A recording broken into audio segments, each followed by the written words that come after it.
16th of May 2024. On RTE and the media is all on about right-wing extremists. If you look at my campaign and that of people who travel with me on the energy thing over in Chile, terrorists, as to call them, local indigenous people attacked a big wind farm belonging to Eddie O'Connor.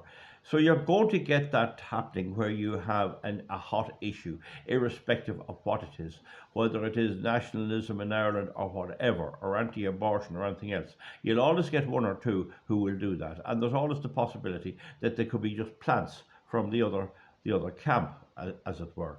Anyway, they're big on now today about this problem and the shooting of the Slovakian Prime Minister. He's Robert Fico is his name. Now, he is an associate of the Hungarian government and Viktor Orban, and he would be, now at this stage of his life, he'd have come round to the view that the only politics is conservative politics. He was connected with the communist parties over there and all of these socialists and everything else. And generally socialism is a young person's disease. Very few people stick to it into old age unless they happen to get running the country like Fidel Castro, and then he stays there till he dies, and his brother Raul the same. But the thing is that he was shot. Now, it's big disgust, and in actual fact, to hear the media, you'd imagine he was a left-winger, that he was an unfortunate progressive LGBTQ libertarian. He was nothing of the sort. It was the LGBTQ left-wing socialist libertarian who shot him. Now, the good news is it looks like he's going to survive, and I'm very, very glad of that. Begs the question, where was the security? The Prime Minister of a country, where was the police? Was there not one armed policeman around? And what were they doing? Apparently there were 5 or 6 shots fired. What were they doing? I mean, that begs the question. Now, the thing about it is, anyway, the Can Corla of Dáil Éireann, the Speaker of Dáil Éireann, he has formed a committee about personal security of politicians. Now, why are we electing politicians and then they run off and form a committee or get a working group or something else comprising unelected people to do the job? Georgia, that's the country over near Russia, south of Russia, has banned non-governmental organizations, NGOs. It has banned them yesterday. They're not going to be allowed to operate anymore. A great idea in my view.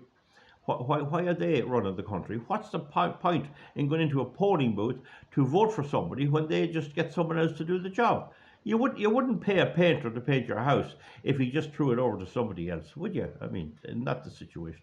But in any event, thank God Fisco's getting better.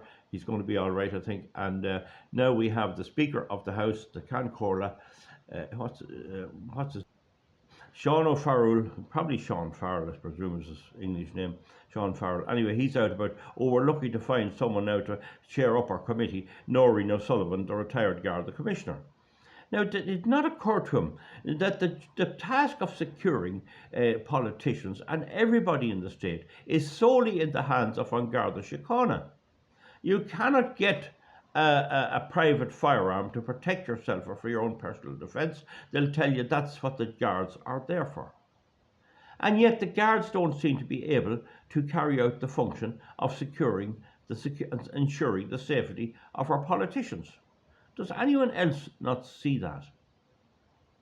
So you're going to have a civilian deciding on all this. Now, one of the things, of course, and I repeat again, people should not attack anyone, and you shouldn't go up and abuse them or shout insults at them like that. Simply tell them, go around after them, and you can go around after them and go around at the door and say to people who they're talking to, this person's a traitor.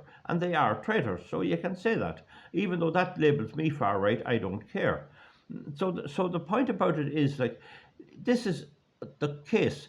You cannot get Gardaí to investigate abusive telephone calls. You cannot get the Gardaí to investigate cases where you are threatened with arrest by them by fake guards. There is no investigation of all of the nuisance text and all of the attempted robberies of people, trying to get their bank accounts so they can rob them. And the entire criminal fraternity have a field day. They have a free day. They can do what they like to prey on old people and anything else.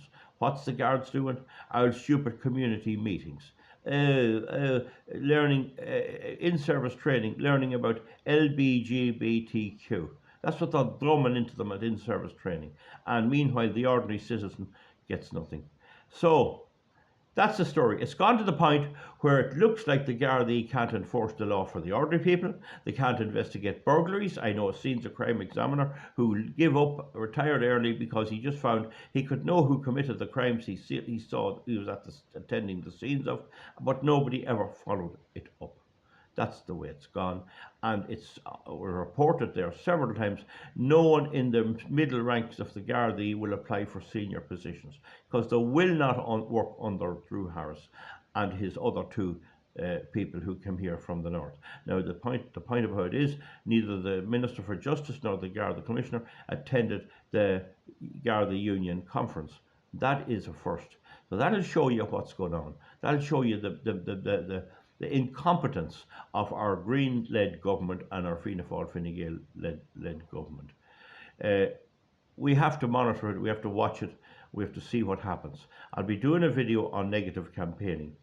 The problem Noreen O'Sullivan is going to have is there's no problem persuading me to row in against violence or against even breaches of the peace. I will warn against that. But the problem she has is, what about the political aspect of it? What about calling out the politicians who went round the last time and promised to be what people expected and were actually not that at all? They were woke, cultural Marxist, mass migration fanatics. That's been called out, and I believe that my videos are convincing people, slowly but surely, of what the reality of the situation is. You get me point now? So this is what we have. The Can Corlin needs to ask the question, why is he celebrating the appointment of a civilian to advise on the security of the elected representatives? What function has the Garda Síochána? What is the Garda Síochána's function? I understood it was to provide the security and ensure the security of everybody. What, for example, if Noreen O'Sullivan considers that she herself may be attacked? Will she be given a gun? Well, she's not a policeman. She cannot have a gun without a certificate, and only certain guns are allowed. So the whole thing is a ridiculous situation, and it's just proving my point. We need to get the Gardaí back to the traditional role that they occupied for years for our own personal security, our safety, and the well-being of our population.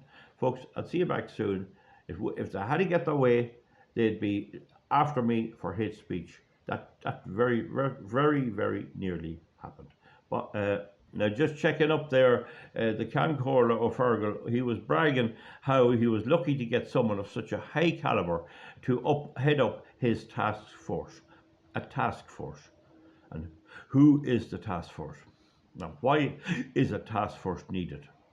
So it looks to me like the Gardaí are being sidelined. That looks like what it is to me. Comment underneath. I don't mind you having a different view. I'm just fishing here to see what in the hell is going on. It's ridiculous. It's one ridiculous thing after another. Goodbye. Thank you.